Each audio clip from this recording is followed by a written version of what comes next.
Mesdames, Messieurs, bonjour et très heureux de vous retrouver dans ce Trésor européen. Voici pour vous le sommaire. Aujourd'hui, le monde entier célèbre la journée internationale du zéro déchet pour promouvoir des modes de consommation et de production durable. Au Bénin, depuis environ 5 ans, la Société de gestion des déchets de la salubrité travaille à réduire le risque de pollution de l'environnement. Elle s'occupe de la collecte de ces déchets au niveau des ménages et des villes. Nous ferons l'état des lieux de la gestion des déchets dans la ville de Cotonou. Ensuite, une réalité dans nos marchés. Depuis plusieurs jours, la tomate, ce condiment tant prisé, a connu une hausse de prix. Dans les marchés, il est difficile pour la clientèle de s'en procurer. Le panier, autrefois vendu à 80 000 francs CFA, est passé à 150 000 francs CFA. Constat à suivre dans un instant. Et puis enfin, le premier confort que toute personne recherche dans une voiture, c'est une bonne climatisation, surtout en période de chaleur. La puissance de l'air conditionné varie d'une voiture à une autre et chacun se sert selon son goût, même certains supportent mieux que d'autres. C'est air frais qui fait oublier la chaleur de l'extérieur, mais l'abus de la climatisation peut causer de graves dommages à la santé. Et c'est ce que nous verrons dans ce Trésor au Bénin.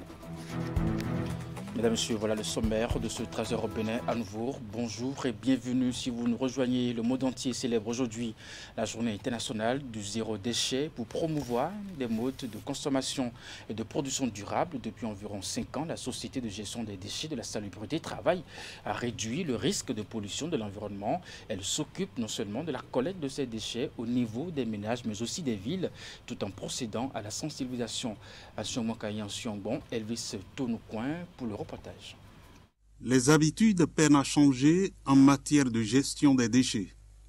À Cotonou et dans plusieurs autres grandes villes du Bénin, l'incivisme règne en maître avec l'entassement des déchets de toutes sortes dans les rues, sur les grands axes. La Société de gestion des déchets et de la salubrité ne baisse pas les bras face au comportement des populations. Le premier aspect, c'est pour sensibiliser les populations à réduire leurs déchets et aussi vraiment leur donner des outils ou des éléments pour pouvoir comprendre qu'il y a un problème au niveau de la gestion des déchets et qu'il faut faire attention aux déchets qu'on produit et réduire sensiblement la quantité de déchets qu'on produit chaque jour. Ce jeudi, le monde célèbre la journée internationale du zéro déchet, un concept dont l'objectif est d'amener les populations à changer de comportement. À la question de savoir si on peut arriver à zéro déchet, je dirais ça semble vraiment difficile parce que tant que nous consommons, nous produisons des déchets et nous allons forcément produire des déchets parce que nous allons consommer. Nous n'allons pas arrêter de consommer. Alors l'idée, c'est de vraiment sensibiliser la population pour que cette consommation-là soit un peu plus responsable, qu'on réduise la quantité de déchets produits et cela en utilisant des contenants réutilisables au lieu d'acheter par exemple du pure water chaque jour. Je peux décider d'avoir une goutte où je mets de l'eau depuis la maison. Ça réduit le nombre de sachets que j'achète chaque jour et ça protège la planète. Pour coller à cette actualité, la Société de gestion des déchets et de la salubrité procède comme d'habitude. La sensibilisation des citoyens, des usagers de la circulation et des marchés. Les activités sont quotidiennes chez nous. Nous avons déjà l'habitude de sensibiliser les populations systématiquement. Nous avons une équipe d'animateurs territoriaux qui interviennent sur les 5 communes du Grand Noukoué, qui sont Cotonou, Porto Novo, Abomey-Calavi, Ouida et Semepoji. Et ces animateurs-là sillonnent les rues et également vont dans les écoles, les marchés, les espaces publics pour à chaque fois sensibiliser les populations. La production annuelle de déchets solides urbains est estimée à 2,24 milliards de tonnes, dont seulement 55% sont gérés dans des installations contrôlées. Ici au Bénin, la Société de gestion des déchets et de la salubrité compte intensifier la sensibilisation à l'endroit des populations. Ceci pour les amener à changer les vieilles habitudes afin d'adopter des comportements citoyens pour la protection et la sauvegarde de l'environnement. Et parlant toujours de cette journée, l'enjeu des déchets dans le monde, le volume de déchets générés est amené à augmenter à mesure que la population mondiale continue de croître et surtout devient plus riche et consomme davantage. Selon la Banque mondiale, entre 2016 et 2050, la production mondiale de déchets devrait augmenter de 70%. La situation des déchets dans le monde est l'enjeu. C'est dans ce récit de William Cliquant. L'humanité génère près de 2 milliards de tonnes de déchets solides municipaux chaque année, une quantité suffisante pour remplir 822 000 piscines olympiques. Ce type de déchets fait référence à ceux dont la gestion revient aux communes. C'est la Chine qui produit le plus de déchets municipaux parmi tous les pays figurant dans la base de données de la Banque mondiale. Elle est en tête avec 395 millions de tonnes par an, suivie par les États-Unis, 265 millions de tonnes. Les États-Unis qui se classent bien plus haut si l'on regarde la quantité annuelle générée par habitant, avec environ 812 kg par résident américain. Viennent après Monaco, la Moldavie, la Mongolie, le Liechtenstein et le Danemark. En France, la quantité de déchets municipaux produite par habitant s'élève actuellement à 548 kg par an. Le volume de déchets générés sur Terre est amené à augmenter à mesure que la population mondiale continue de croître et surtout devient plus riche en consommant davantage. Entre 2016 et 2050, la production mondiale de déchets devrait augmenter de 70% selon la Banque mondiale. La journée internationale du zéro déchet, célébrée pour la première fois ce 30 mars 2023, est gérée conjointement par le PNUD et ONU Habitat. Elle a pour but de sensibiliser à l'importance de l'approche zéro déchet, des pratiques de consommation et de production responsables. Et puis dans la suite de ce trésor bénin, je vous l'annonçais en titre, depuis plusieurs jours, la tomate, ce condiment tant prisé, a connu une hausse de prix dans les marchés. Il est difficile pour la clientèle de s'en procurer. Une équipe de notre rédaction est descendue au marché et voici le constat. Face à cet étalage de tomates dans ce marché de Dantokpa à Cotonou, cette dame découvre la cherté de ce produit tant prisé. La portion de tomates que nous achetions à 1500 est passée à 5000. Il va falloir que nos maris nous augmentent l'argent de popote. Le piment aussi est cher dans le marché. Ça ne va pas. Ça ne va pas quoi. Cette cherté, selon les revendeuses approchées, serait due à la situation sociopolitique qui prévaut au pays des hommes intègres, le Burkina Faso.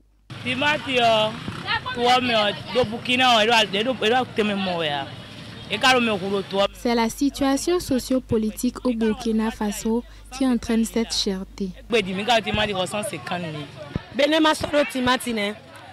Le Bénin produit de la tomate saison par saison.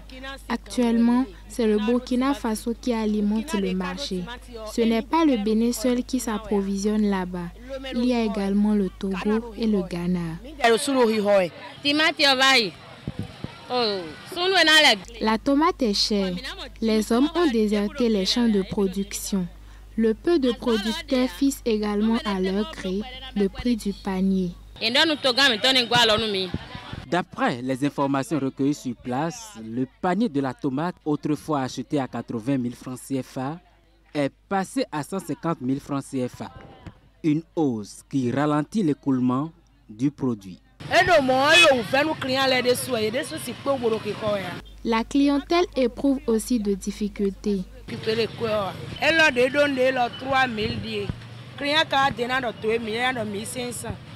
Cette portion, je ne peux que la vendre à 3 000, mais le client ne comprendra pas.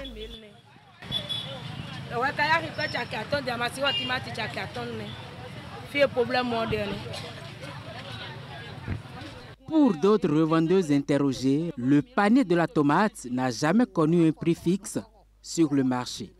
Cette cherté est fréquente et saisonnière. L'intervention des gouvernants est attendue pour une sortie d'inflation.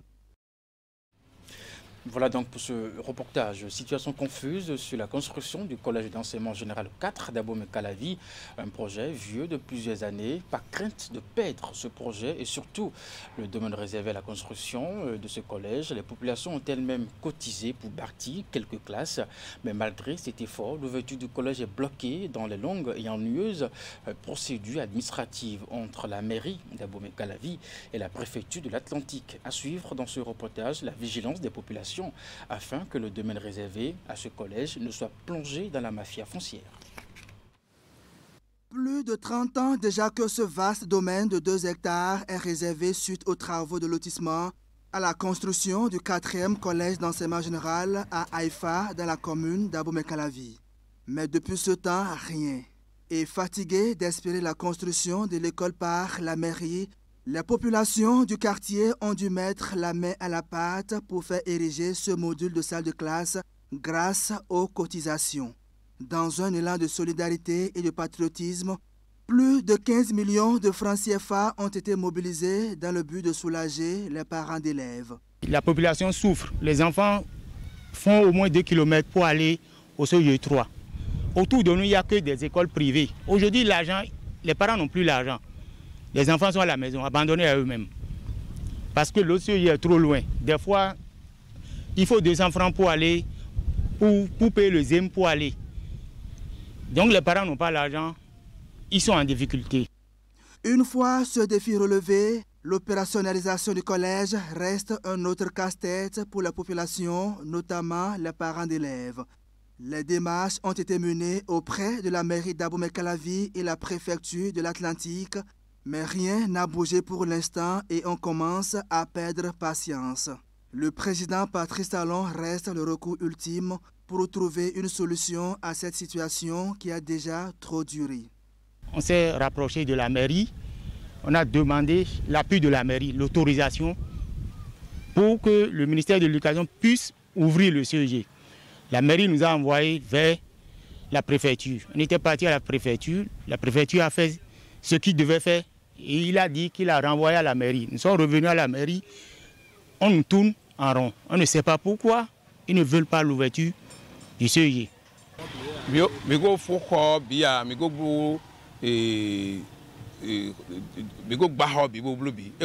Le bâtiment est érigé, l'immeuble est tout fait. Mais sans l'accord des autorités compétentes, on ne peut meubler les salles en table-banc. Nous implorons l'implication personnelle du chef de l'État pour que les responsables de la mairie en charge du dossier s'assurent de son avancement jusqu'à terme.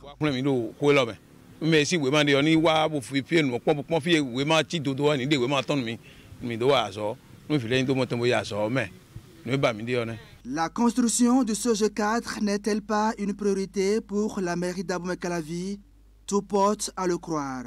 Les démarches menées auprès des autorités ont été vaines. À la mairie d'Abomey-Calavi, impossible de connaître le sort réservé à ce projet au niveau du secrétariat exécutif. La lenteur dans les échanges de courriers entre la mairie et la préfecture de l'Atlantique bloque le lancement des travaux dans cette école malgré d'énormes sacrifices consentis par les parents d'élèves pour faire ériger ce module de classe. Pour le moment, le domaine n'est pas encore morcelé, mais le risque est bien là. Il s'agit de la commune d'Abomey-Calavi, et cette plaque est fixée ici comme pour avertir ceux qui seraient tentés de mettre en vente une portion de ce domaine public. L'éternelle équation des embouteillages sur le tronçon Calavi-Cotonou peine à trouver de solution. Les citoyens sont contraints à de longues files d'attente chaque matin, de même que les soirs, une situation qui affecte le quotidien des usagers de cette route. Se rendre dans l'administration publique est ainsi devenu un parcours de combattants.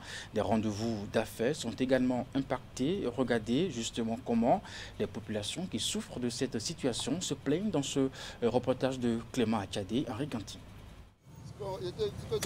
De longues files d'attente ici au carrefour Itar à Abomey-Calavi en ce début de journée. La conséquence des embouteillages observés chaque jour par les usagers du tronçon Calavi-Cotonou.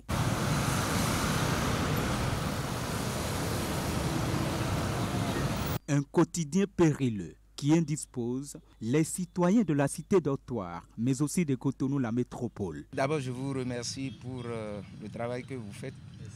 et c'est un véritable problème, l'embouteillage. Tous les matins, si vous ne quittez pas la maison avant 6 heures, c'est que vous avez des problèmes pour se rendre au boulot. Et les soirs, au retour, c'est la même chose.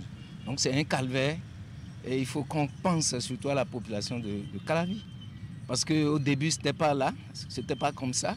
On a comme impression que, bon, au jour le jour, avec la démographie, Calavi a besoin d'autres voies de sortie et d'entrée. On quitte pourtant, puis je suis même déjà en retard même.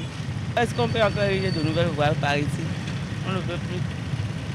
Oh, vous savez, de notre côté ici, quand tu ne te réveilles pas tôt, c'est que tu es très en retard. Nous remarquons que la population s'accroît de jour en jour au niveau de la zone de Calavi et la voie qui est là ne nous suffit plus. Vous voyez un peu à l'heure là, déjà c'est encore très bouchonné et on se demande si tu ne te réveilles pas très tôt, c'est que tu es en retard pour tes programmes.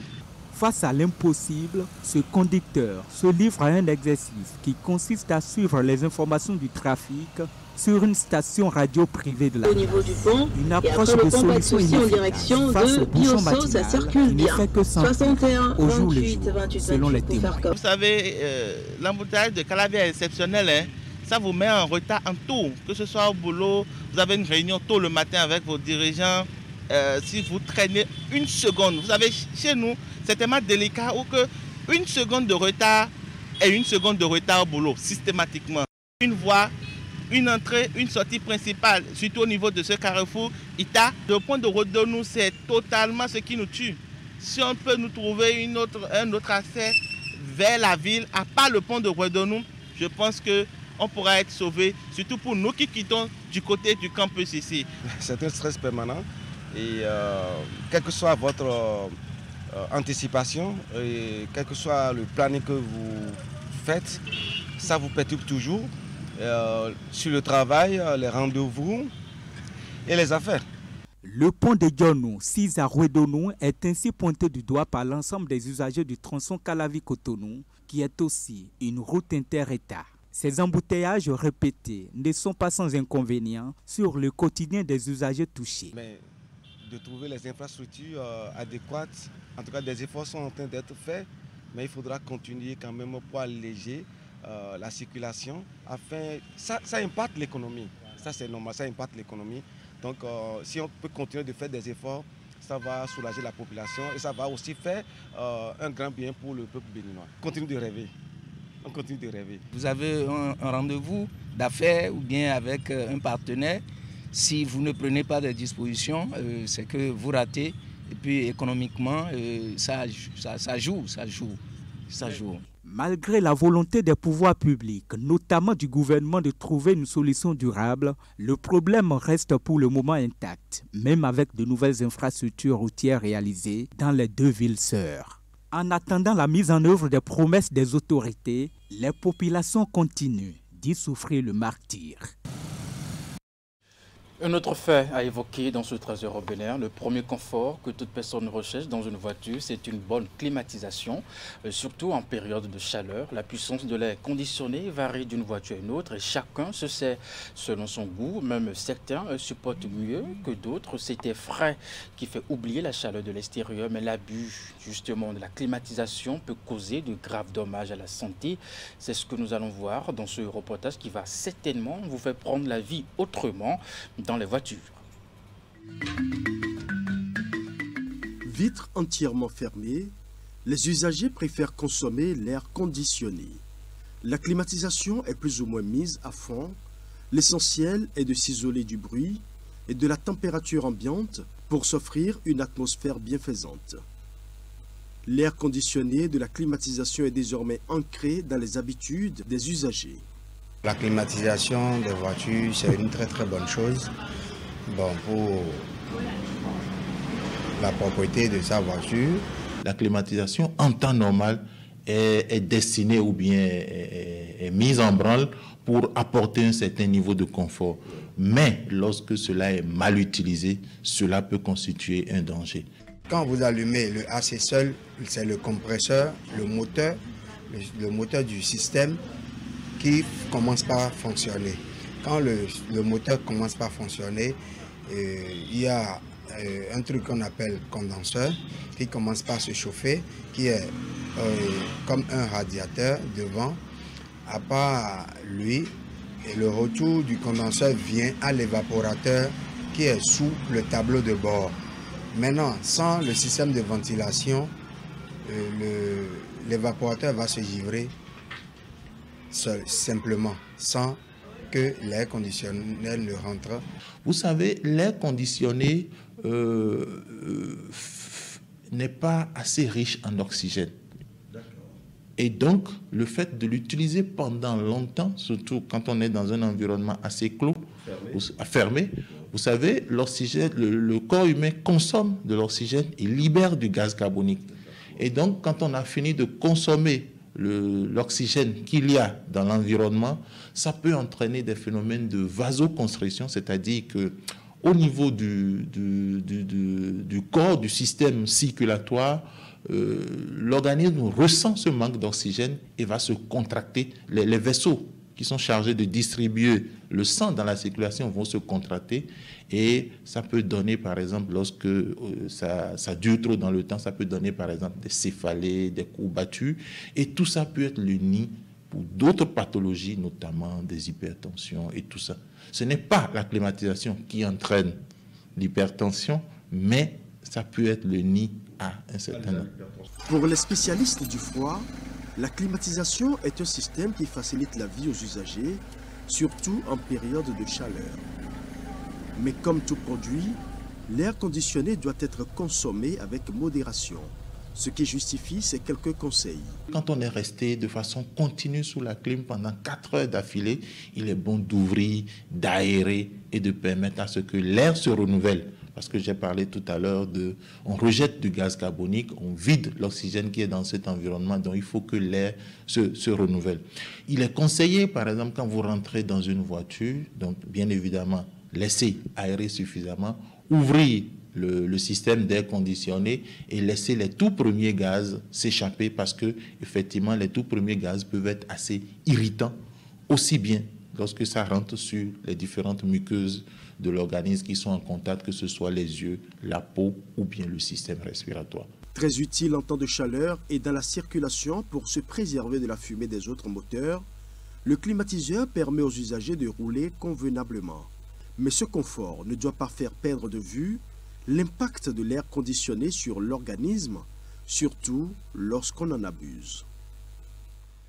Nous allons terminer avec le sport. On s'attendait à une victoire ce mercredi du côté de Kigali, mais les Guépards du Bénin n'ont pu s'offrir qu'un point au terme du match retour face au Rwanda. Un but partout, c'est le score qui a sanctionné cette rencontre comme temps pour la 4e journée des éliminatoires de la Coupe d'Afrique des Nations Côte d'Ivoire 2023. Voici le résumé avec le commentaire de Ali Moumouni. Remake de la manche allée à Cotonou, le Bénin et le Rwanda se séparent une fois encore sur le score d'un but partout. La rencontre disputée à Pelé Stadium de Kigali n'a pas eu d'impact sur le classement général dans ce groupe L.